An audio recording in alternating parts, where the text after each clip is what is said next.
Hello friends, good evening. दोस्तों, जैसा कि आप सभी लोग जानते हैं कि हर संडे का शाम 7 बजे आपके इस चैनल पर एक लाइव सेशन होता है जिसके अंतर्गत आप लोग कंप्यूटर से जुड़े हुए 50 मल्टीपल चॉइस क्वेश्चंस को सॉल्व करते हैं और साथ ही साथ अपनी जानकारी को चेक करते हैं कि आपने एक हफ्ते के अंदर कितना ज़्यादा इम्प्रूव किया है। तो दोस्तों, आज है संडे और समय हो चुका है शाम के 7 बजे का और ये टाइमिंग होती है एक लाइव सेशन के दौरान। जितने भी दोस्त हमारे इस लाइव सेशन के साथ जुड़ चुके हैं, आप सभी का बहुत बहुत धन्यवाद।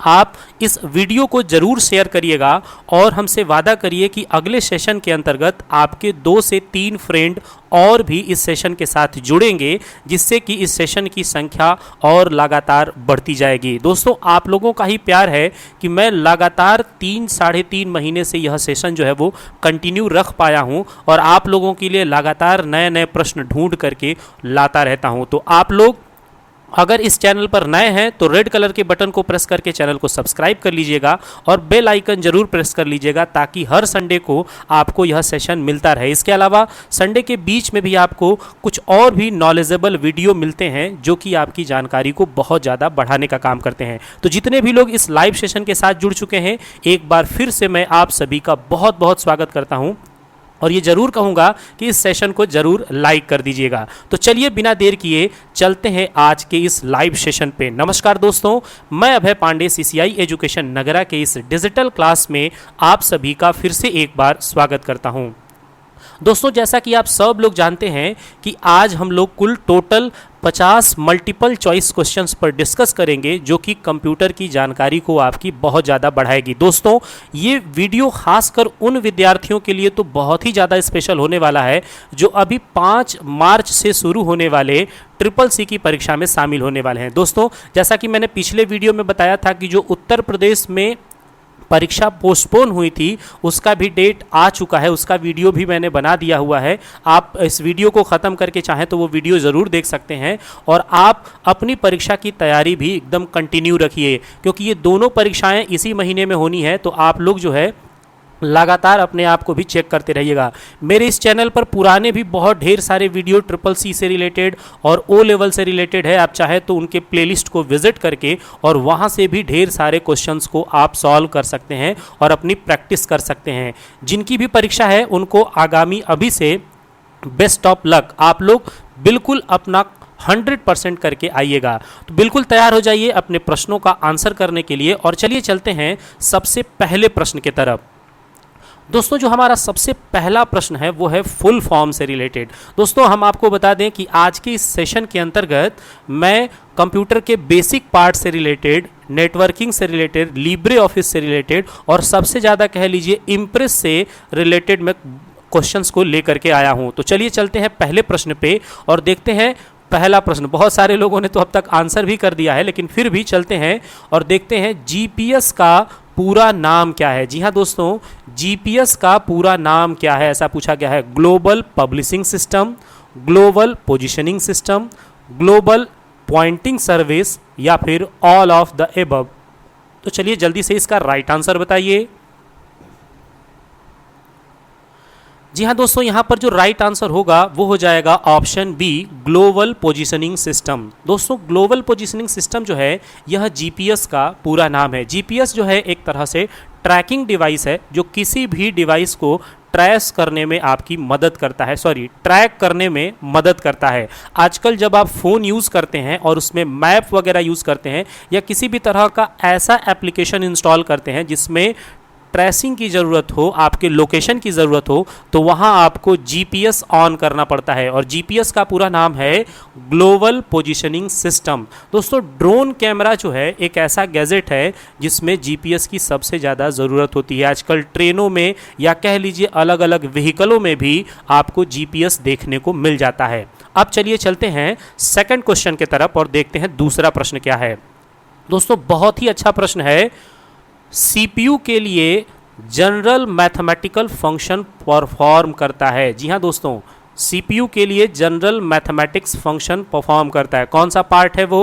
DIMM, बस, ALU या फिर रजिस्टर। तो चलिए जल्दी से इसका राइट आंसर बताइए। दोस्तों यहाँ पर जो राइट आंसर होगा वो हो जाएगा ऑप्शन सी, ALU। ALU का पूरा नाम है अर्थमेटिक एंड लॉजिकल यूनिट।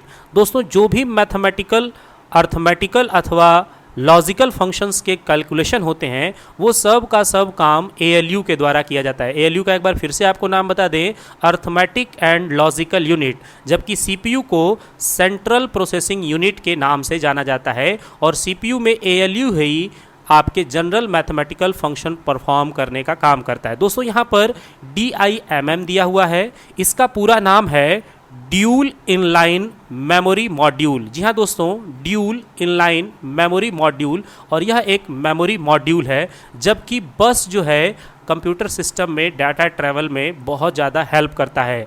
और रजिस्टर जो है इसे आप एक मेमोरी कह सकते हैं। CPU की जो रिज़र्व मेमोरी होती है वह रजिस्टर्ड के नाम से जानी जाती है। तो दोस्तों इसी तरह से बिल्कुल सभी प्रश्नों पर डिस्कस करते चलेंगे ताकि आपको ढेर सारी जानकारी इस सेशन में मिल सके।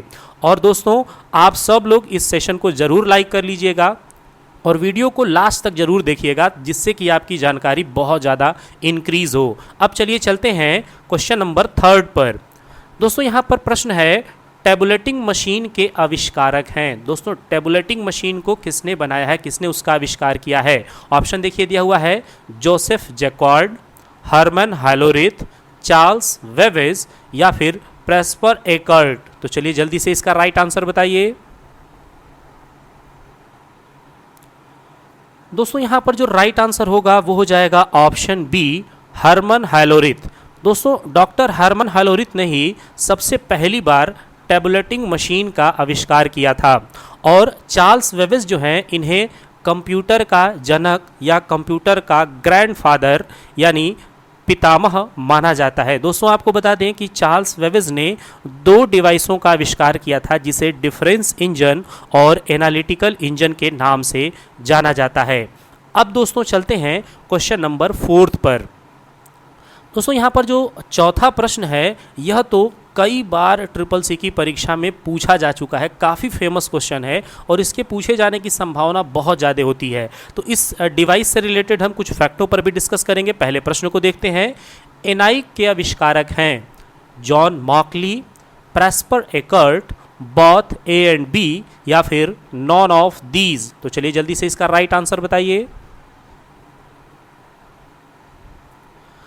दोस्तों यहाँ पर जो राइट आंसर होगा वो हो जाएगा option C, both, John Mauchly and Presper Eckert.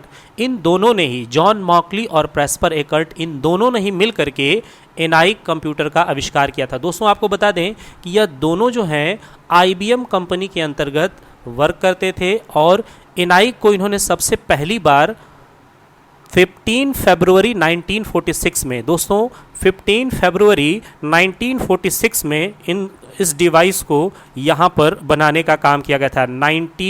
15 फरवरी 1946 में इन दोनों ने इस इनाइक नाम के यंत्र को बनाया था। इसके अगर पूरे नाम की बात करें तो electronic numerical integrator and calculator के नाम से इस डिवाइस को जाना जाता है और ये 15 फरवरी 1946 में जॉन मॉकली और प्रेस्पर एकर्ट द्वारा बनाया गया है।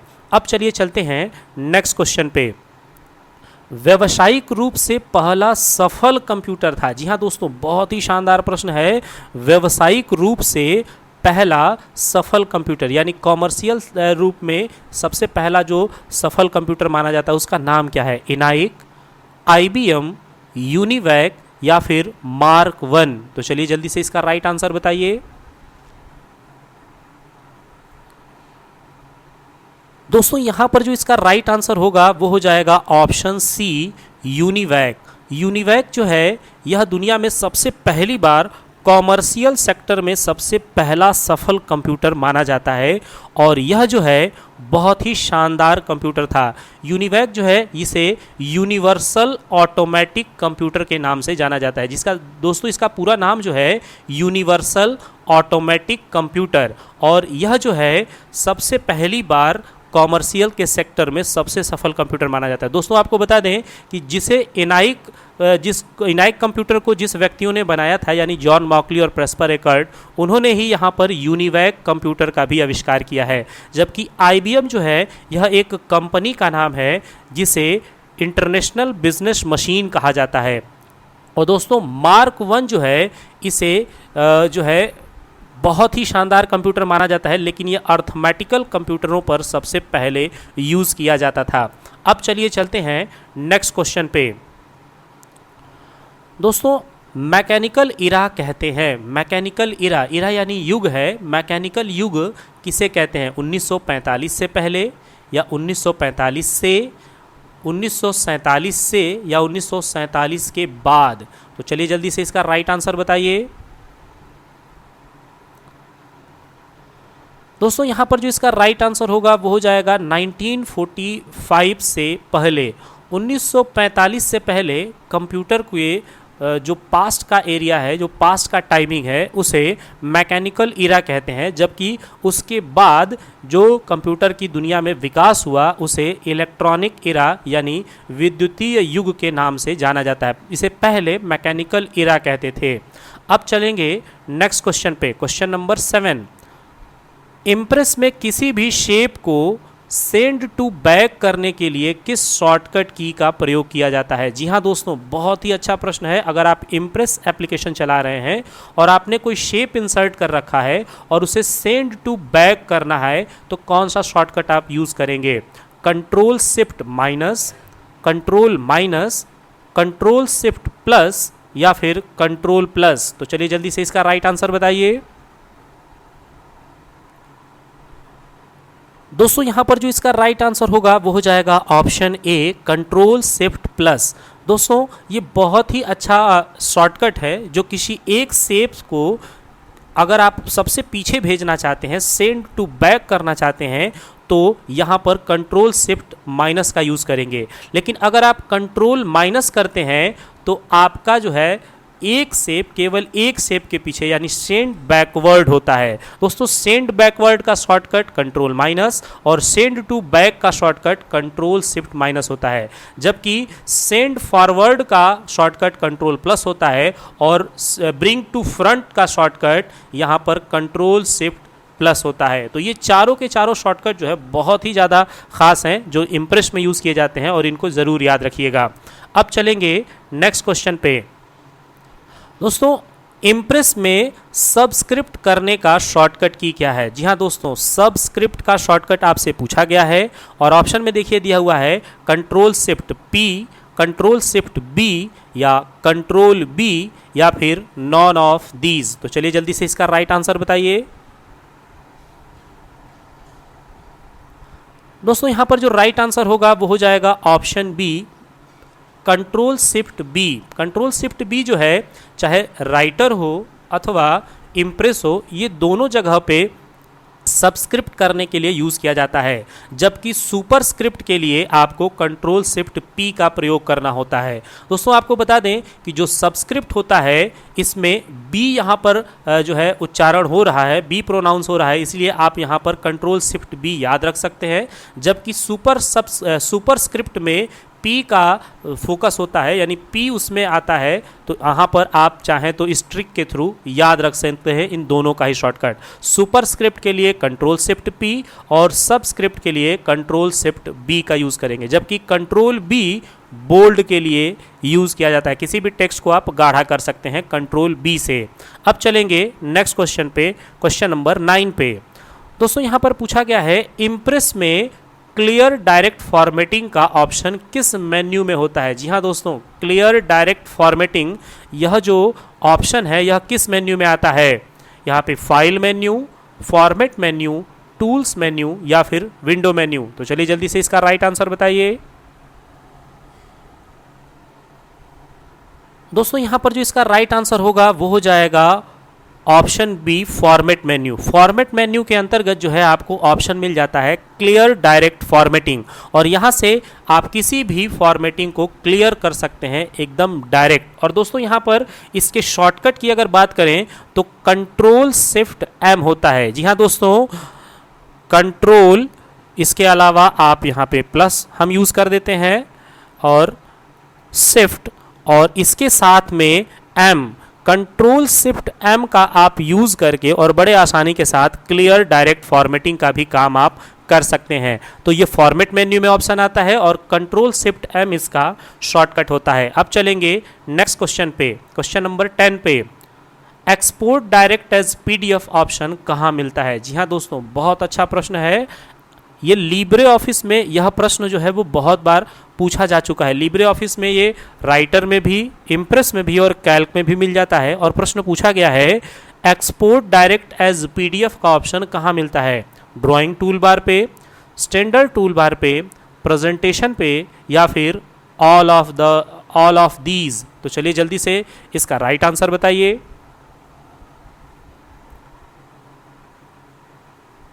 जी हाँ दोस्तों, यहाँ पर जो इसका राइट आंसर होगा वो हो जाएगा option B, standard toolbar. Standard toolbar जो होता है यह मेन्यू बार के ठीक नीचे आपको मिलता है और वहाँ पर आपको एक ऑप्शन मिलता है एक्सपोर्ट डायरेक्ट एज पीडीएफ। इसकी हेल्प से आप किसी भी डॉक्यूमेंट को अथवा प्रेजेंटेशन को डायरेक्ट पीडीएफ के फॉर्मेट में बदलने का काम कर सकते हैं, एक्सपोर्ट कर सकते हैं। दोस्तों पीडीएफ का पूरा नाम आपको बता दें, पोर्टेबल डॉक्यूमेंट फॉर्मेट होता है। इसे पोर्टेबल डॉक्यूमेंट फाइल भी कहा जाता है। अब चलिए चलते हैं नेक्स्ट क्वेश्चन पे, क्वेश्चन नंबर 11। यदि आप इम्प्रेस प्रेजेंटेशन का विंडो क्लोज करना चाहते हैं तो आप किस शॉर्टकट की का प्रयोग करेंगे? जी हाँ दोस्तों, प्रश्न को थोड़ा ध्यान से पढ़िएगा क्योंकि ये आसान सा प्रश्न भले आपको लगे लेकिन ये बहुत ही शानदार प्रश्न है। इसमें अक्सर करके बच्चे गलती कर देते हैं, तो बिल्कुल ध्यान से इसको पढ़िएगा। यदि आप इम्प्रेस प्रेजेंटेशन का विंडो क्लोज करना चाहते हैं तो आप किस शॉर्टकट की का प्रयोग करेंगे? ऑप्शन देखिए, control X, control C, control Q या फिर कंट्रोल डब्ल्यू। तो चलिए जल्दी से इसका राइट आंसर बताइए। दोस्तों यहाँ पर जो राइट आंसर होगा वो हो जाएगा option D, control W. Control W जो है यह एक्टिव विंडो को बंद करने का काम करता है। अगर आप इम्प्रेस प्रेजेंटेशन यूज़ कर रहे हैं या राइटर का आप डॉक्यूमेंट फाइल यूज़ ओपन कर रखे हैं या फिर कैल्क की कोई शीट ओपन कर रखे हैं और आप केवल उस एक्टिव विंडो को बंद करना चाहते हैं तो आप कंट्रोल डब्ल्यू का यूज़ करेंगे। लेकिन अगर आप पूरी तरह से एप्लीकेशन से बाहर निकलना चाहते हैं, चाहे वो इम्प्रेस, कैल्क या फिर राइटर यूज़ कर रहे हो, तो आपको उस टाइम कंट्रोल क्यू करना पड़ेगा। दोस्तों कंट्रोल क्यू जो है इसे क्वाइट या एग्जिट का शॉर्टकट कहा जाता है, जबकि क्लोज विंडो के लिए आपको हमेशा कंट्रोल डब्ल्यू करना होगा। आपको सभी को पता होगा कंट्रोल सी जो है वो कॉपी के लिए प्रयोग करते हैं और कंट्रोल एक्स जो है वो कट के लिए यूज़ किया जाता है। अब चलिए चलते हैं नेक्स्ट क्वेश्चन पे, क्वेश्चन नंबर 12। आप इम्प्रेस में स्लाइड का लेआउट बदलने के लिए किस मेन्यू का प्रयोग करते हैं? जी हाँ दोस्तों, अगर आप इम्प्रेस के अंतर्गत स्लाइड बदलना चाहते हैं, उनके लेआउट बदलना चाहते हैं, तो आप किस मेन्यू का यूज़ करेंगे? Slide show menu, format menu, tools menu या फिर स्लाइड मेन्यू? तो चलिए जल्दी से इसका राइट आंसर बताइए। दोस्तों यहाँ पर जो इसका राइट आंसर होगा वो हो जाएगा ऑप्शन डी, स्लाइड मेन्यू। दोस्तों स्लाइड मेन्यू के अंतर्गत आकर के स्लाइड से रिलेटेड सारी सेटिंग करने का ऑप्शन आपको मिल जाता है और यह जो है लेआउट आप आसानी से स्लाइड मेन्यू से बदलने का काम कर सकते हैं। दोस्तों आपको एक खास बात बता दें कि इम्प्रेस के अंतर्गत कुल टोटल लेआउट की संख्या 16 होती है। इसे आप याद रखिएगा, इम्प्रेस में लेआउट की संख्या 16 होती है, जबकि अगर आप पावर पॉइंट यूज़ कर रहे हैं, मैं यहाँ पर चाहूँ तो थोड़ा स्पेस करके लिख देता हूँ, अगर आप पावर पॉइंट यूज़ करते हैं यानी पीपीटी आप यूज़ कर रहे हैं तो वहाँ पर लेआउट की संख्या आपको 12 मिलती है, जबकि आपको यहाँ पर जो है स्लाइड के अंतर्गत इम्प्रेस पे लेआउट की संख्या कुल टोटल 16 मिल जाती है। तो इसे आप याद रखिएगा। यहाँ पर ये सब बहुत सारी खास बातें हैं। दोस्तों आपको बता दें कि अगर आप पावर पॉइंट का पुराना वर्जन यूज़ कर रहे होंगे तो वहाँ पर आपको लेआउट की संख्या 9 मिलेगी, तो 9 भी आपको लेआउट मिलते हैं पावर पॉइंट में। इसके अलावा जो है आपको लेआउट्स की संख्या 12 भी मिलती है, जबकि इम्प्रेस के अंतर्गत आपको हमेशा लेआउट की संख्या जो है वो 16 मिलती है। तो ये सब बातें आपको याद रखनी है। अब चलते हैं नेक्स्ट क्वेश्चन पे। टेक्स्ट अलाइनमेंट का ऑप्शन किस मेन्यू में आता है? टेक्स्ट अलाइजमेंट का ऑप्शन किस मेन्यू में आपको मिलता है? View menu, format menu, tools menu या फिर इंसर्ट मेन्यू? तो चलिए जल्दी से इसका राइट आंसर बताइए। दोस्तों यहाँ पर जो इसका राइट आंसर है वो हो जाएगा option B, format menu. Format menu के अंतर्गत आपको टेक्स्ट अलाइजमेंट का ऑप्शन मिल जाता है। टेक्स्ट अलाइजमेंट चाहे राइटर हो, कैल्क हो अथवा इम्प्रेस हो, हर जगह पर आपको टेक्स्ट का अलाइजमेंट देखने को मिल जाता है और ये जो है फॉर्मेट मेन्यू में मिलता है। अलाइजमेंट की अगर बात करें तो लेफ्ट, सेंटर, राइट, जस्टिफाई, ये जो है अलाइजमेंट के मुख्य प्रकार होते हैं और ये फॉर्मेट मेन्यू में होते हैं। दोस्तों एक खास बात आपको बता दें, मैं अक्सर करके अपने वीडियो में ज़रूर ये बात कहता हूँ कि अगर आपको किसी भी एप्लीकेशन में, राइटर, कैल्क, इम्प्रेस में किसी ऑप्शंस को या किसी टूल बार को अथवा किसी भी शेप वगैरह को शो हाइड करने की बात होती है, यानी कि किसी को शो कराना हो अथवा हाइड करना हो, तो जनरली हम लोग व्यू मेन्यू का यूज़ करते हैं। अगर कोई चेंजिंग करनी हो, जैसे अलाइजमेंट हो गया, बॉर्डर हो गया, कलर हो गया, तो ऐसी कंडीशन में फॉर्मेट मेन्यू का यूज़ करते हैं। और अगर कुछ ऐड करना हो या रिमूव करना हो तो हम इंसर्ट मेन्यू का यूज़ करते हैं। तो यहाँ से काफ़ी हद तक आप चाहे तो लॉजिक लगा करके कुछ क्वेश्चंस को सॉल्व कर सकते हैं। अब चलिए चलते हैं नेक्स्ट क्वेश्चन पे, क्वेश्चन नंबर 14 पर। इम्प्रेस में किसी स्लाइड का लेआउट हो सकता है। जी हाँ दोस्तों, लेआउट से रिलेटेड बहुत सारे प्रश्न बनते हैं, तो यहाँ पर कौन कौन सा लेआउट हो सकता है? ऑप्शन देखिए दिया हुआ है, title only, title and content, title and four content या ऑल ऑफ दीज। तो दोस्तों जल्दी से इसका राइट आंसर बताइए। जी हाँ दोस्तों, इसका राइट आंसर यहाँ पर ऑल ऑफ दीज हो जाएगा। दोस्तों एक आप लोगों को खास बात बता दें, ऑब्जेक्टिव क्वेश्चन में अगर ऐसा प्रश्न आ रहा है और ऐसा आपको उत्तर दो एकदम सही सही लग रहा हो और चौथा ऑप्शन आपका ऑल ऑफ दीज हो और तीसरे पर अगर आपको डाउट भी हो तो आप ऑल ऑफ दीज पर जा सकते हैं, क्योंकि अगर आप दो पर बिल्कुल श्योर हैं और ऑल ऑफ दीज ऑप्शन है तो जाहिर सी बात है थर्ड नंबर भी बिल्कुल सही होगा। तो यहाँ पर टोटल लेआउट की संख्या 16 होती है, जैसा कि मैंने पीछे बता दिया है। तो यहाँ पर उन 16 लेआउट में से 3 लेआउट का नाम आपको लिख करके मिल गया है और ये सभी लेआउट जो है आप इम्प्रेस के अंतर्गत देख सकते हैं। तो राइट आंसर यहाँ पर ऑप्शन डी हो जाएगा। अब चलेंगे नेक्स्ट क्वेश्चन पे, क्वेश्चन नंबर 15 है, इम्प्रेस में न्यूनतम और अधिकतम जूमिंग साइज कितना होता है? बहुत अच्छा प्रश्न है। 20 to 400 यानी 20 मिनिमम और 400 मैक्सिमम, 10 to 500, 5 to 3000 और नॉन ऑफ दीज। तो चलिए जल्दी से इसका राइट आंसर बताइए। दोस्तों यहां पर जो इसका राइट आंसर होगा वो हो जाएगा ऑप्शन सी, 5 to 3000। जी हाँ दोस्तों, मिनिमम 5% होता है और मैक्सिमम 3000% यानी 3000% इम्प्रेस की जूमिंग होती है। अब चलिए चलते हैं नेक्स्ट क्वेश्चन पे। एक स्लाइड पर हाइपरलिंक को जोड़ने के लिए आप कौन सा बटन प्रेस करेंगे? जी हाँ दोस्तों, अगर आप किसी स्लाइड पर हाइपरलिंक जोड़ना चाहते हैं, किसी भी स्लाइड पर अगर आप हाइपरलिंक जोड़ना चाहते हैं अथवा किसी पेज पर हाइपरलिंक जोड़ना चाहते हैं तो आप कौन सा बटन यूज़ करेंगे? जोड़ने की बात हो रही है, टैब बटन, कंट्रोल के, कंट्रोल एच या ऑल ऑफ द एबव। तो चलिए जल्दी से इसका राइट आंसर बताइए। दोस्तों यहाँ पर जो राइट आंसर होगा वो हो जाएगा ऑप्शन बी, कंट्रोल प्लस के। कंट्रोल के जब आप करते हैं तो आप स्लाइड हो अथवा पेज हो वहाँ पर आसानी के साथ हाइपरलिंक ऐड कर सकते हैं। और हाइपरलिंक जो है यह एक फाइल से दूसरे फाइल पर जंप करने के लिए यानी कि वहाँ तक जाने के लिए यूज़ किया जाता है, जबकि कंट्रोल एच जो है वह रिप्लेस के लिए प्रयोग किया जाता है। आगे चलिए चलते हैं नेक्स्ट क्वेश्चन पे, क्वेश्चन नंबर 17 है, इम्प्रेस में सेव की गई फाइल का एक्सटेंशन नाम क्या है? जी हाँ दोस्तों, इम्प्रेस का एक्सटेंशन यहाँ पर पूछा गया है कि इम्प्रेस का एक्सटेंशन क्या है? .odt, .ods, .odp या फिर .odi। तो चलिए जल्दी से इसका पूरा नाम बताइए। दोस्तों यहाँ पर जो राइट आंसर होगा वो हो जाएगा ऑप्शन सी, .odp। दोस्तों .odp जो है 17वें प्रश्न का बिल्कुल राइट आंसर होगा, ओपन डॉक्यूमेंट प्रेजेंटेशन फॉर्मेट, यह जो है प्रेजेंटेशन का फॉर्मेट होता है, इसीलिए .odp जो है यह इम्प्रेस का बिल्कुल राइट आंसर होगा। .odp यानी ओपन डॉक्यूमेंट प्रेजेंटेशन।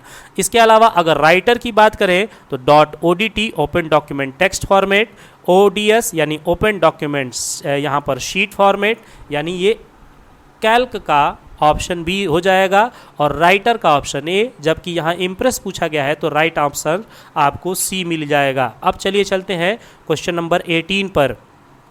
स्लाइड को व्यवस्थित या शॉर्ट करने के लिए आप निम्नलिखित में से किस ऑप्शन का प्रयोग करेंगे? जी हाँ दोस्तों, अगर आप स्लाइड को अरेंज करना चाहते हैं, व्यवस्थित करना चाहते हैं या फिर शॉर्ट करना चाहते हैं, यानी एक ऑर्डर में उसे डिसाइड करना चाहते हैं, तो आप कौन सा ऑप्शन यूज़ करेंगे? स्लाइड पेन का, स्लाइड शॉर्टर व्यू का, बोथ ए एंड बी या नॉन ऑफ दीज? तो चलिए जल्दी से इसका राइट आंसर बताइए। दोस्तों यहाँ पर जो इसका राइट आंसर होगा वो हो जाएगा option C, both A and B. दोस्तों आपको बता दें कि जब आप इम्प्रेस ओपन करते हैं तो आपको इधर इस साइड में यानी कि लेफ्ट साइड में स्क्रीन के आपको मिल जाता है स्लाइड पेन और आपको एक व्यू मिलता है स्लाइड शॉर्टर व्यू का।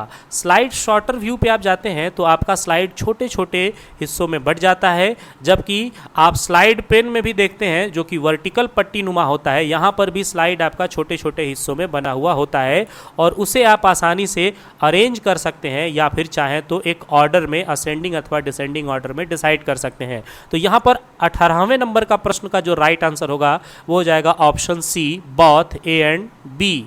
अब चलिए चलते हैं नेक्स्ट क्वेश्चन पे। किसने बेसिक कंप्यूटर लैंग्वेज का विकास किया था? जी हाँ दोस्तों, कंप्यूटर का जो बेसिक लैंग्वेज है उसका विकास किसने किया है? यहाँ पर आप देखेंगे गाइडो वेन रोसुम या ब्रैंडन ईच, डेनिस रिची या जॉन जी कैमने। तो चलिए जल्दी से इसका राइट आंसर बताइए। दोस्तों यहाँ पर जो बेसिक कंप्यूटर की लैंग्वेज की बात हो रही है, इसको बनाने का काम किया है मिस्टर जॉन जी कैमने।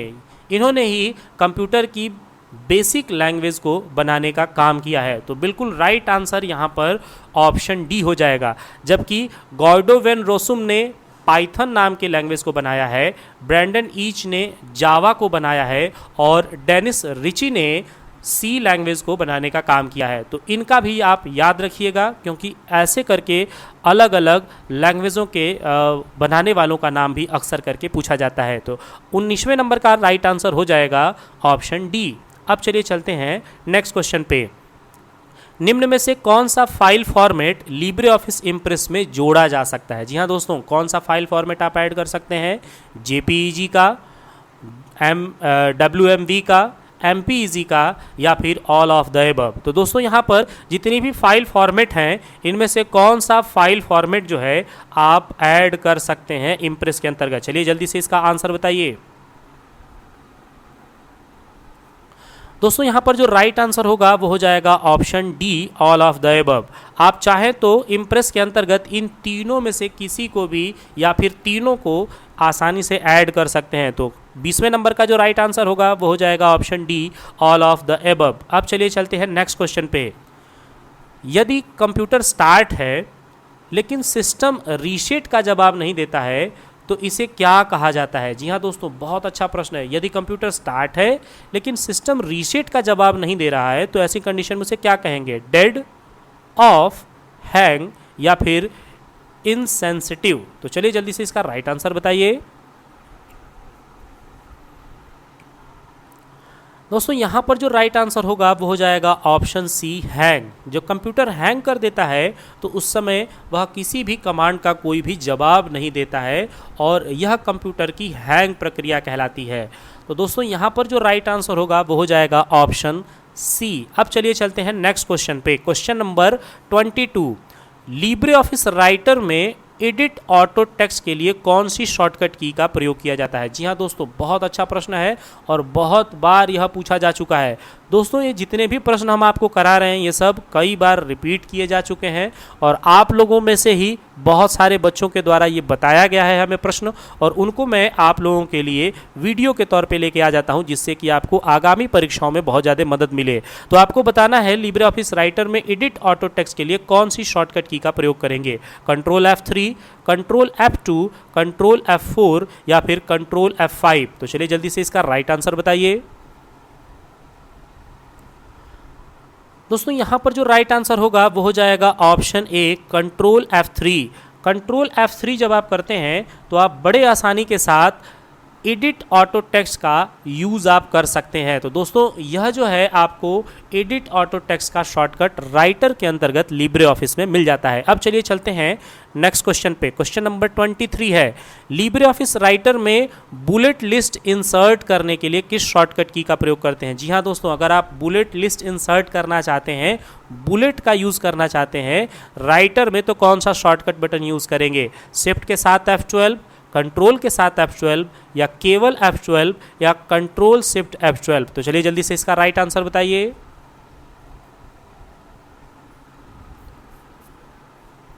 दोस्तों यहां पर जो राइट आंसर होने वाला है 23वें नंबर के प्रश्न का वो हो जाएगा ऑप्शन ए। शिफ्ट के साथ जब आप F12 करते हैं तो आप बुलेट का यूज़ आसानी से कर सकते हैं, जबकि कंट्रोल के साथ अगर आप F12 करेंगे तो आप नंबरिंग लगाने का काम कर सकते हैं, और अगर आप कंट्रोल शिफ्ट F12 यूज़ करेंगे तो जो भी आपने बुलेट लगाया हो अथवा नंबरिंग लगाया हो उसे रिमूव कर सकते हैं। तो ये बिल्कुल याद रखिएगा, बुलेट्स लगाने के लिए शिफ्ट के साथ F12 और नंबरिंग यूज़ करने के लिए कंट्रोल के साथ F12, और बुलेट अथवा नंबरिंग दोनों को अगर हटाना चाहते हैं तो कंट्रोल शिफ्ट F12 का यूज़ आप कर सकते हैं। F12 जो है इसे सेव एज का भी शॉर्टकट माना जाता है, तो ये सब भी आप याद रखिएगा। अब चलिए चलते हैं नेक्स्ट क्वेश्चन पे। क्वेश्चन नंबर 24, कैल्क में cell formatting dialog box open करने की शॉर्टकट की का प्रयोग करते हैं। जी हाँ दोस्तों, अगर कैल्क के अंतर्गत सेल फॉर्मेटिंग का डायलॉग बॉक्स ओपन करना चाहते हैं कौन सा शॉर्टकट यूज़ करेंगे, शिफ्ट के साथ शिफ्ट के साथ 1, कंट्रोल 1, अल्ट 1 या अल्ट कंट्रोल 1। तो चलिए जल्दी से यहां पर इसका राइट आंसर बताइए। दोस्तों यहां पर जो इसका राइट आंसर होगा वो हो जाएगा ऑप्शन बी, कंट्रोल 1। दोस्तों ये कंट्रोल 1 जो है ये फंक्शन की का F1 नहीं है। जो फंक्शन की के नीचे जो आपको सिंबल और न्यूमेरिक बटन दिखाई देते हैं उनमें से आपको कंट्रोल के साथ 1 बटन आप जब प्रेस करेंगे तो आपको जो है सेल फॉर्मेटिंग का डायलॉग बॉक्स कैल्क के अंतर्गत आसानी से मिल जाएगा। अब चलिए चलते हैं नेक्स्ट क्वेश्चन पे। क्वेश्चन नंबर 25 यानी आधा सफर तय हो जाएगा इस प्रश्न को करने के बाद। कैल्क में अधिकतम जूमिंग साइज क्या है। जी हाँ दोस्तों, कैल्क में मैक्सिमम जूमिंग साइज 200%, 400%, 500% या फिर 600%। तो चलिए जल्दी से इसका राइट आंसर बताइए। दोस्तों यहाँ पर जो राइट आंसर होगा वो हो जाएगा ऑप्शन बी, 400%। एक बार जल्दी से आप सबको रिमाइंड करा दे कि अगर आप राइटर एप्लीकेशन यूज़ कर रहे हैं तो मिनिमम 20%, मैक्सिमम 600। अगर आप कैल्क यूज़ कर रहे हैं तो मिनिमम 20%, मैक्सिमम 400%, और अभी इम्प्रेस का हम लोगों ने पीछे किया मिनिमम 5% और मैक्सिमम 3000% जूमिंग होता है। तो ये सब बातें याद रखिएगा। अब चलिए चलते हैं नेक्स्ट क्वेश्चन पे। TLD का पूरा नाम क्या है। जी हाँ दोस्तों, TLD का पूरा नाम पूछा गया है travel level domain, top level domain, tourist level domain या फिर टॉप लर्निंग डोमेन। तो चलिए जल्दी से इसका राइट आंसर बताइए। जी हाँ दोस्तों, बहुत ही शानदार आंसर आप सबका आ रहा है, टॉप लेवल डोमेन। यहाँ पर जो 26 नंबर का क्वेश्चन है उसका राइट आंसर ऑप्शन बी हो जाएगा। दोस्तों जितने भी बच्चे आप लोग इस सेशन के साथ जुड़े हैं, जितने भी हमारे विद्यार्थी सेशन को देख रहे हैं, आप सभी का बहुत बहुत धन्यवाद। आप सभी जो है इस तरह से मुझे फॉलो करते हैं और जो है कमेंट आपका आता है जिनको पढ़ करके मुझे बहुत खुशी मिलती है, और हर बार संडे को आने की एनर्जी और आने का मोटिवेशन आपके ही द्वारा मिलता है मुझे। तो आप लोग लगातार जो है ऐसे ही हमारे साथ जुड़े रहिए। यह सेशन अच्छा लगेगा तो ज़रूर लाइक करिएगा और अपने दोस्तों में भी ज़रूर शेयर करिएगा। और मैं ज़रूर आपसे रिक्वेस्ट करूंगा कि नेक्स्ट सेशन तक आप अपने 2 से 3 फ्रेंड को इस सेशन के साथ जुड़ने के लिए ज़रूर जो है प्रेरित करिए, ताकि इसके साथ ज़्यादा से ज़्यादा लोग जुड़ सकें। और जितने भी लोग इस सेशन के साथ जुड़े हुए हैं आप लास्ट तक जरूर बने रहिएगा, क्योंकि अब जो है प्रश्नों का एक बहुत ही बेहतरीन रेंज आपके सामने आने वाला है। अब चलिए चलते हैं क्वेश्चन नंबर 27 पर। निम्न में कौन केस सेंसिटिव नहीं होता है? जी हाँ दोस्तों, जो नीचे नाम लिखे गए हैं इसमें से कौन केस सेंसिटिव नहीं होता है? ईमेल, वेबसाइट, प्रोटोकॉल या फिर ऑल ऑफ दीज? तो चलिए जल्दी से इसका राइट आंसर बताइए। दोस्तों यहाँ पर जो इसका राइट आंसर होगा वो हो जाएगा option D, all of the above. दोस्तों चाहे वे ईमेल हो अथवा वेबसाइट हो या फिर प्रोटोकॉल हो, ये सभी केस सेंसिटिव नहीं होते, यानी कि किसी एक ही केस में लिखा जाए यह ज़रूरी नहीं होता है। ईमेल को आप चाहें तो कैपिटल अथवा स्मॉल या दोनों के साथ भी लिखने का काम कर सकते हैं। ठीक उसी तरह वेबसाइट और प्रोटोकॉल भी यह केस सेंसिटिव नहीं होते हैं। तो केस सेंसिटिव का मतलब यह होता है कि किसी एक ही केस में आपके सारे डाटा लिखे जाएं, जैसे या तो कैपिटल लेटर में या लोअर लेटर यानी स्मॉल लेटर में लिखे जाएं, उन्हीं को हम केस सेंसिटिव कहते हैं। चेंज केस की अगर बात करें तो कुल यह 5 प्रकार का होता है, और मैं आपको बस नाम रिवाइंड करा दूं क्योंकि आप सबको याद है upper case, lower case, toggle case, sentence case और कैपिटलाइज ईच वर्ड। अब चलिए चलते हैं नेक्स्ट क्वेश्चन पे। Question number 28। MIME में दोनों एम का पूरा नाम क्या है? जी हाँ दोस्तों, बहुत ही नेक्स्ट लेवल का क्वेश्चन आज तक इस तरह से प्रश्न पूछे जा रहे हैं, तो इनको याद रखिएगा। यहाँ MIME में दोनों एम का पूरा नाम पूछ दिया गया है, मल्टीमीडिया और मेल, मल्टीपर्पज़ और मेल, मॉडेम और मेल या फिर मॉड्यूल और मेल। तो चलिए जल्दी से इसका राइट आंसर बताइए। दोस्तों यहाँ पर जो राइट आंसर होगा वो हो जाएगा option B, multipurpose and mail. इसका पूरा नाम अगर हम आपको बताएं तो मल्टीपर्पज़ इंटरनेट मेल एक्सटेंशन। जी हाँ दोस्तों, एक बार फिर से, मल्टीपर्पज़ इंटरनेट मेल और एक्सटेंशन, यह MIME का पूरा नाम है। तो एक M का मल्टीपर्पज़ और दूसरे M का मेल, यह पूरा नाम हो जाएगा। इस तरह से ही आजकल प्रश्न पूछे जा रहे हैं जो कि आपको उलझाने के लिए दिए जाते हैं। तो जब तक आपको पूरा फुल फॉर्म नहीं याद होगा तो ऐसे प्रश्नों को सॉल्व कर पाना आपके लिए बड़ा जटिल हो जाएगा। अब चलिए चलते हैं नेक्स्ट क्वेश्चन पे। क्वेश्चन नंबर 29 है, ईमेल का बेनिफिट है। जी हाँ दोस्तों, ईमेल का बेनिफिट क्या क्या है? डाटा का रिकॉर्ड रखना, किसी भी डिवाइस में लॉगिन कर लेना, सॉफ्ट कॉपी यूज़ करना या ऑल ऑफ द अबव। तो चलिए जल्दी से इसका राइट आंसर बताइए। दोस्तों यहाँ पर जो इसका राइट आंसर होगा वो हो जाएगा option D, all of the above. आप ईमेल में इन सब का यूज़ आसानी से कर सकते हैं। डाटा का रिकॉर्ड बना करके भी रख सकते हैं, किसी भी डिवाइस में कभी भी कहीं पर भी लॉगिन कर सकते हैं, और सॉफ्ट कॉपी का आप आसानी से यूज़ कर सकते हैं। जी हाँ दोस्तों, आपको बता दें कि जो डेटा जो है यह फाइल के फॉर्मेट में होता है, यह स्क्रीन पर आपको शो होता है, उसे हम सॉफ्ट कॉपी बोलते हैं। जबकि जब किसी डेटा को आप पेपर पर प्रिंट आउट कर देते हैं तो वही कॉपी हार्ड कॉपी के फॉर्मेट में हो जाती है। जैसा कि अभी आप यह वीडियो जो है यह सॉफ्ट कॉपी के फॉर्मेट में अपने स्क्रीन पर देख रहे हैं, लेकिन अगर मैं इसका PDF आपको दे दूं और आप उसे पेपर पर प्रिंट आउट कर लें तो वह डेटा जो है वो हार्ड कॉपी के तौर पर हो जाएगी। अब चलिए चलते हैं नेक्स्ट क्वेश्चन पे। क्वेश्चन नंबर है 30। SMS का पूरा नाम क्या है? जी हाँ दोस्तों, बहुत अच्छा प्रश्न है और आई होप सबको इसका आंसर जरूर पता होगा। Short message service, switch message service, speed message service या फिर शॉर्ट मैसेज सिस्टम। तो चलिए जल्दी से इसका राइट आंसर बताइए। दोस्तों यहाँ पर जो इसका राइट आंसर होगा वो हो जाएगा option A, short message service. Short message service यानी कि SMS। अब चलिए चलते हैं नेक्स्ट क्वेश्चन पे। ब्राउज़र में इनकॉग्निटो मोड का प्रयोग क्यों किया जाता है? जी हाँ दोस्तों, अगर आप ब्राउज़र कोई भी यूज़ कर रहे होंगे तो ज़रूर आपने इनकॉग्निटो मोड के बारे में देखा होगा या सुना होगा या उसे पढ़ा होगा। तो बताएंगे आप कि ब्राउज़र में इनकॉग्निटो मोड का हम प्रयोग क्यों करते हैं? अधिक वेबसाइट ओपन करने के लिए, डाटा सेव करने के लिए, हिस्ट्री हाइड करने के लिए या नॉन ऑफ दीज। तो चलिए जल्दी से इसका राइट आंसर बताइए।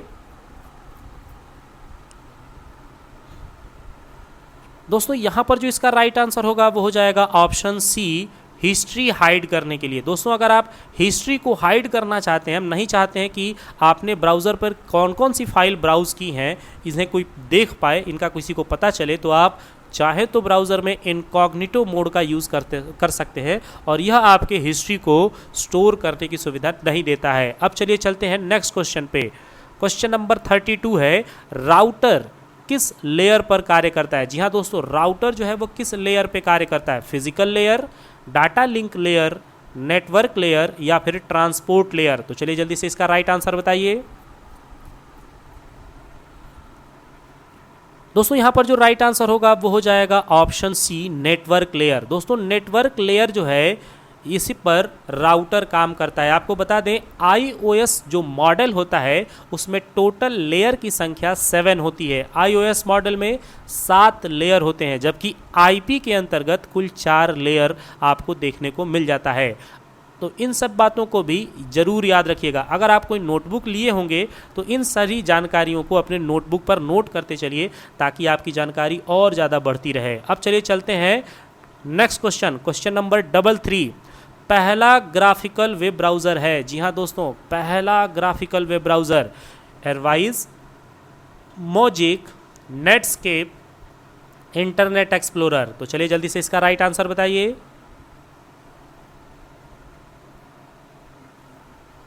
दोस्तों यहाँ पर जो राइट आंसर होगा यह मेरे अकॉर्डिंग सबसे पहला एरवाइज होगा। जी हाँ दोस्तों, एरवाइज जो है इसे दुनिया का सबसे पहला ग्राफिकल वेब ब्राउज़र माना जाता है। लेकिन अगर पहले फेमस ग्राफिकल वेब ब्राउज़र की बात करते हैं तो वहाँ पर राइट आंसर जो है वो मोजिक हो जाता है। दोस्तों इस प्रश्न पे थोड़ा सा समय आप बिल्कुल धैर्य रखिएगा, थोड़ा सा इसके बारे में मैं आपको बता दूं। तो एरवाइज नाम का जो ब्राउज़र था जिसे दुनिया का पहला ग्राफिकल वेब ब्राउज़र कहते हैं, यह 1992 में बनाने का काम किया गया था, जबकि मोजिक जो है इसे 1993 में रिलीज़ किया गया था, नेटस्केप को 1994 में, और जो इंटरनेट एक्सप्लोरर माइक्रोसॉफ्ट कंपनी ने बनाया था इसे 1995 में रिलीज़ किया गया था। तो दुनिया का पहला जो ग्राफिकल वेब ब्राउज़र है इसमें अगर नंबरिंग करना हो तो मैं सबसे पहले एरवाइज को नंबरिंग करूँगा। लेकिन ज़्यादातर केस पे अगर फेमस वेब ब्राउज़र की बात की जाए या अगर जो परीक्षाओं में पूछे जाते हैं ज़्यादातर, उसमें मोजिक को सही माना जाता है। तो दोस्तों आप लोग कंफ्यूज नहीं होइएगा। आप जो है अगर आपको एरवाइज ऑप्शन दिख रहा है तो ज़रूर आप उस पर क्लिक करिएगा। अगर आपको यह ऑप्शन नहीं दिख रहा है तो आपको डेफिनेटली मोजिक देखने को मिलेगा और उस समय आप मोजिक को टिक कर सकते हैं। लेकिन अगर इन दोनों में आपको टिक करने की ज़रूरत पड़े तो मैं आपको रिकमेंड करूंगा कि ऑप्शन ए के साथ आप बिल्कुल 100% श्योर होके जा सकते हैं। अब चलिए चलते हैं नेक्स्ट क्वेश्चन पे। ऑथेंटिकेशन का अर्थ है, जी हाँ दोस्तों, ऑथेंटिकेशन का अर्थ क्या है? सेंडिंग, सर्चिंग, यूज़र वेरिफिकेशन या फिर कॉन्फ़िगरेशन? तो चलिए जल्दी से इसका राइट आंसर बताइए। दोस्तों यहाँ पर जो इसका राइट आंसर होगा वो हो जाएगा option C, user verification. User verification यह ऑथेंटिकेशन की एक बात होती है। ऑथेंटिकेशन में यह प्रमाणिकता की जाती है कि जिस यूज़र द्वारा जो भी आईडी क्रिएट की गई है यह वही यूज़र है। इसमें हो सकता है कि आपके थंब इम्प्रेशन को लिया जा सके या आपके गोपनीय पासवर्ड को ऑथेंटिकेशन के टाइम या OTP वगैरह को यूज़ किया जा सकता है। दोस्तों OTP के बारे में बताएं तो OTP का पूरा नाम वन टाइम पासवर्ड होता है। अब चलिए चलते हैं नेक्स्ट क्वेश्चन पे। क्रेडिट कार्ड शुरू करने वाला पहला बैंक कौन सा है? जी हाँ दोस्तों, कौन सा इंडियन बैंक जिसने सबसे पहली बार क्रेडिट कार्ड शुरू किया था? SBI, RBI, ICICI या फिर CBI? तो चलिए जल्दी से इसका राइट आंसर बताइए। दोस्तों यहाँ पर जो राइट आंसर होगा वो हो जाएगा option D, CBI, central bank of India. यह भारत में सबसे पहली बार क्रेडिट कार्ड शुरू करने वाला सबसे पहला बैंक है। जबकि जितने भी ई-वॉलेट है या जो भी ट्रांजैक्शन होते हैं आजकल डिजिटल ट्रांजैक्शन के फॉर्मेट में, उन सबको ऑथेंटिकेट करता है RBI, जिसे रिजर्व बैंक ऑफ इंडिया के नाम से जाना जाता है। अब चलिए चलते हैं नेक्स्ट क्वेश्चन पे।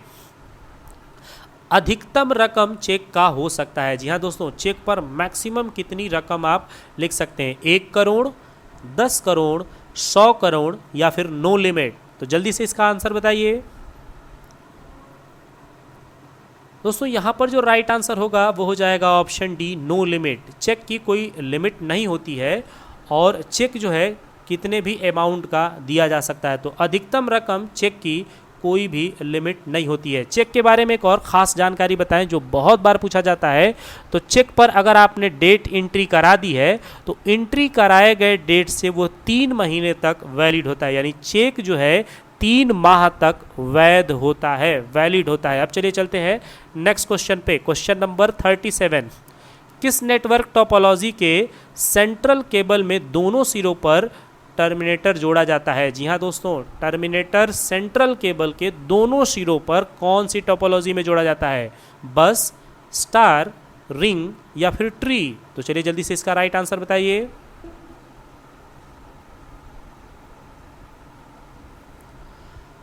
दोस्तों यहाँ पर जो राइट आंसर होगा वो हो जाएगा ऑप्शन ए, बस। बस नेटवर्क टोपोलॉजी जो है इसमें दोनों सिरों पर आप चाहें तो केबल के सेंट्रल केबल के टर्मिनेटर जोड़ने का काम कर सकते हैं, जबकि ट्री टोपोलॉजी जो है यह अलग अलग 2 टोपोलॉजी का कॉम्बिनेशन होता है। और जितने भी लोग यह वीडियो देख रहे हैं मुझे कमेंट करके बताइए कि ट्री कौन कौन सी टोपोलॉजी का कॉम्बिनेशन होता है। अब चलिए चलते हैं नेक्स्ट क्वेश्चन पे। आयनाइज्ड इंक का प्रयोग किस प्रिंटर में किया जाता है? जी हाँ दोस्तों, आयनाइज्ड इंक का प्रयोग किस प्रिंटर में करते हैं? Impact printer, inkjet printer, Daisy wheel printer या फिर नॉन इम्पैक्ट प्रिंटर? तो चलिए जल्दी से इसका राइट आंसर बताइए। दोस्तों यहाँ पर जो इसका राइट आंसर होगा वो हो जाएगा option B, inkjet printer. Inkjet printer जो है यह बिल्कुल ही राइट आंसर होने वाला है क्वेश्चन नंबर 38 का। अब चलेंगे क्वेश्चन नंबर 39 पर। ऑपरेटिंग सिस्टम में कौन सा भाग हार्डवेयर से कार्य कराता है? जी हाँ दोस्तों, हार्डवेयर से कार्य कराने का काम कौन सा भाग करता है? केडीई, सेल, कर्नेल या फिर जीनोम? तो चलिए जल्दी से इसका राइट आंसर बताइए।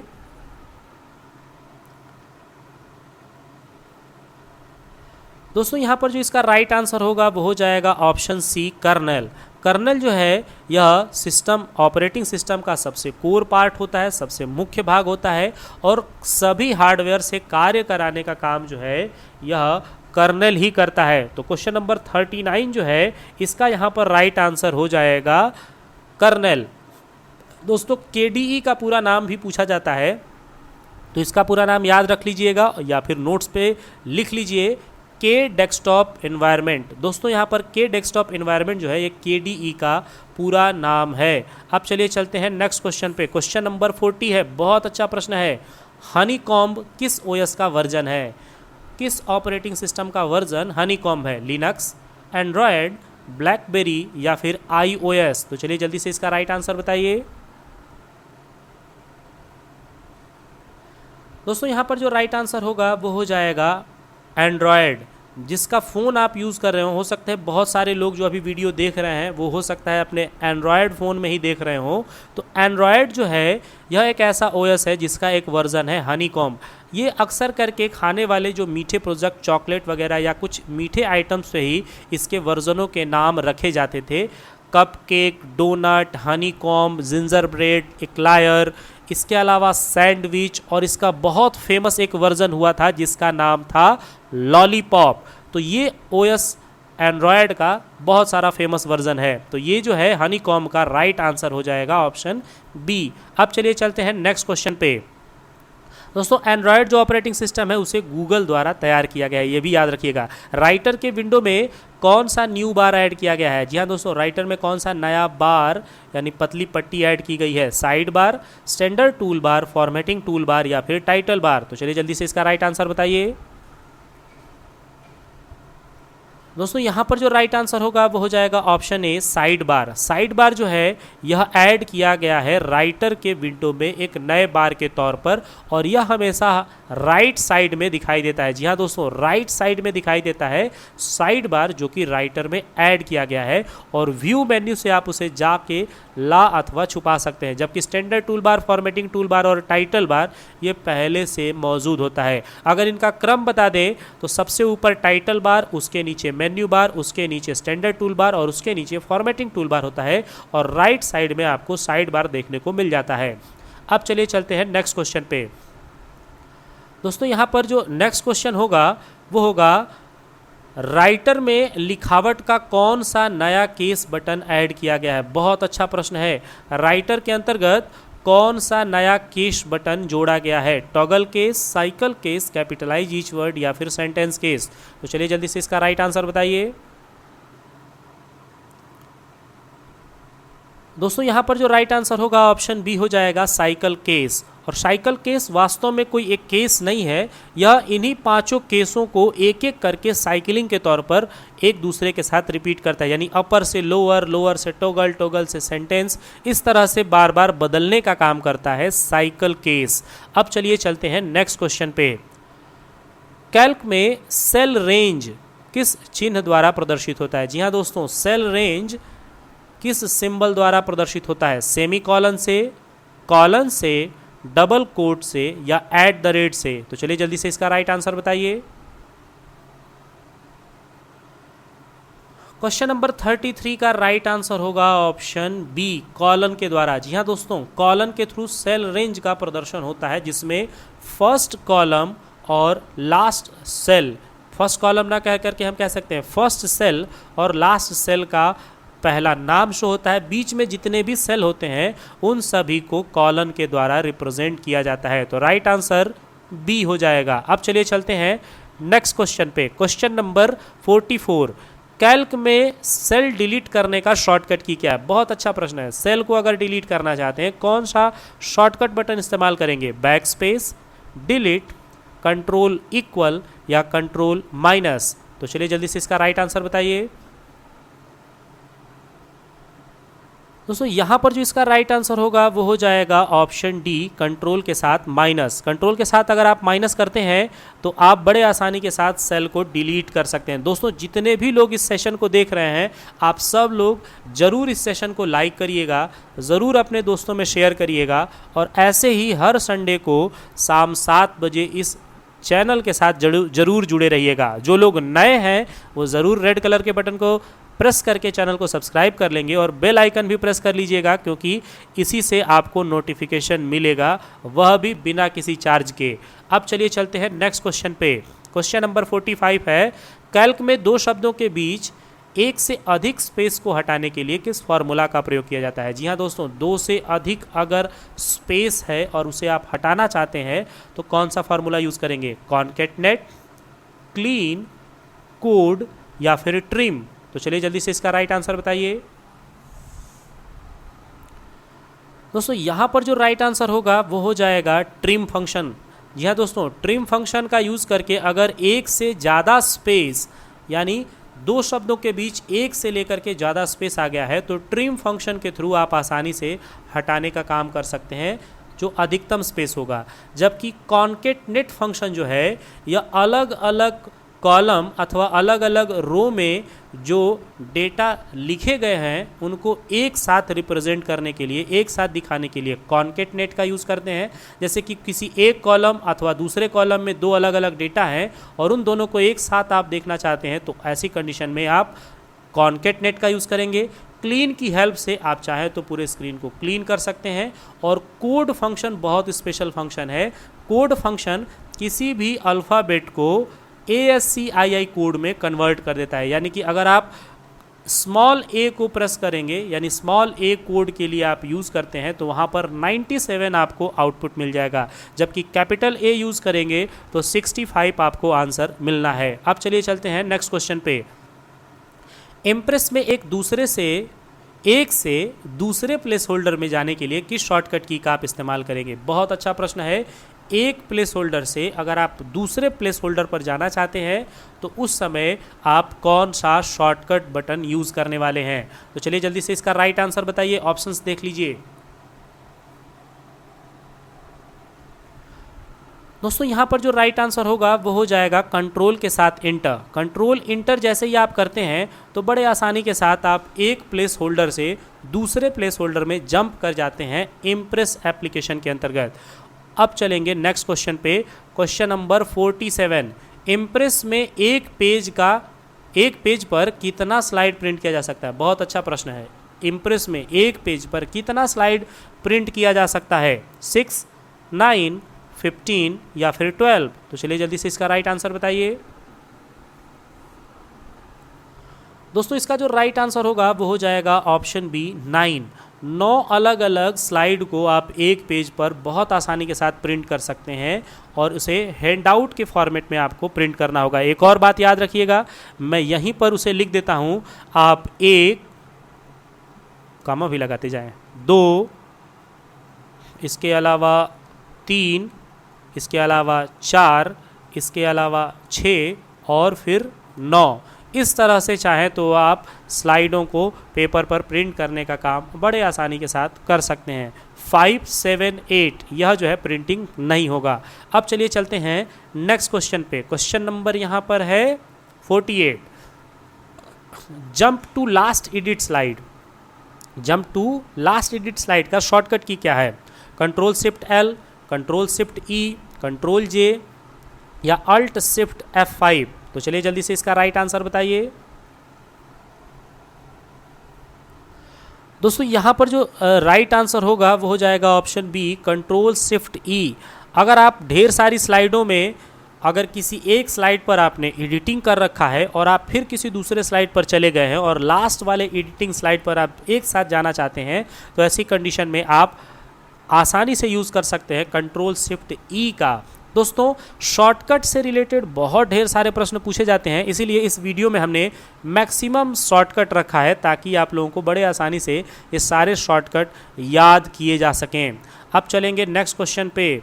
क्वेश्चन नंबर 49 है, एरर 404 क्या प्रदर्शित करता है? जी हाँ दोस्तों, अक्सर करके जब आप इंटरनेट चलाते होंगे तो वहाँ पर आपको एरर 404 का एक मैसेज जो है वो शो होता है। और एरर 404 क्या प्रदर्शित करता है? ऑप्शन देखिए दिया हुआ है, page not found, server not found, connection error या फिर बोथ A एंड B? तो चलिए जल्दी से इसका राइट आंसर बताइए।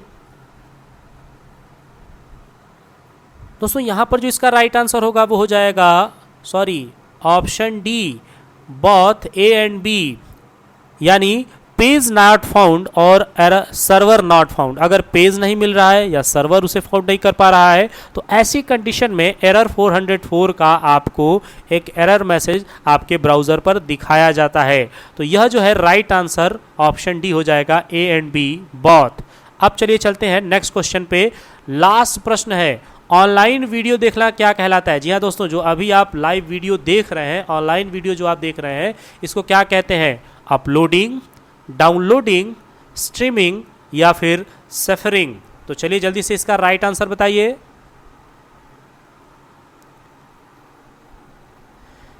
जी हाँ दोस्तों, बिल्कुल सही जवाब। इसका राइट आंसर होगा ऑप्शन सी, स्ट्रीमिंग। जो आप अभी लाइव अपने मोबाइल फ़ोन या अपने डिवाइस में आप यह वीडियो देख रहे हैं, ऑनलाइन वीडियो देखने की प्रक्रिया जो है इसे स्ट्रीमिंग कहा जाता है।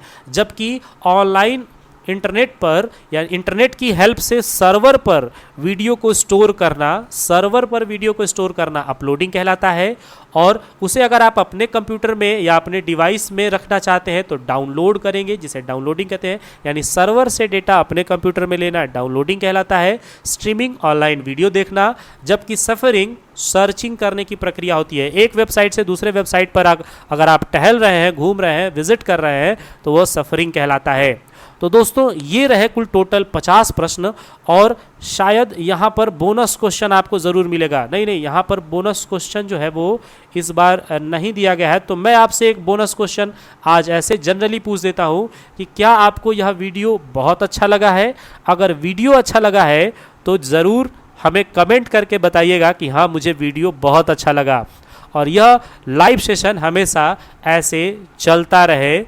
तो इस तरीके से आप हर संडे को शाम 7 बजे हमारे इस सेशन के साथ जुड़िए और ज़्यादा से ज़्यादा प्रैक्टिस करिए। जो भी परीक्षाएं आपकी होंगी, उन परीक्षाओं में जो प्रश्न आपसे पूछे जाएंगे आप मुझे ज़रूर पर्सनल व्हाट्सअप कर दीजिएगा। मैं अगले वीडियो में, अगले संडे तक के वीडियो में ज़रूर आपके प्रश्नों को रखूँगा, या फिर उसके पहले अगर आप मुझे भेज देते हैं तो आप लोगों की परीक्षा के लिए एक अलग से और भी मैं वीडियो बना दूंगा जिसमें आपके प्रश्नों को शामिल करूंगा विथ आपके नाम के साथ, जिससे कि आपके फ्रेंड्स भी आपके प्रश्नों से ज़रूर हेल्प ले सकें। अगर आपको हमारा यह सेशन अच्छा लगा होगा तो ज़रूर इसे लाइक करिएगा, दोस्तों में शेयर करिएगा और कमेंट करिएगा और ज़रूर बताइएगा कि आपने आज के सेशन में कुल कितना राइट आंसर किया है। जितने भी लोग इस सेशन के साथ जुड़े हैं आप सभी को बहुत बहुत धन्यवाद। ऐसे ही हमेशा हमारे साथ जुड़ते रहिएगा। मिलते हैं अगले कुछ खास वीडियो में, तब तक के लिए take care. Thank you friends, good night, bye.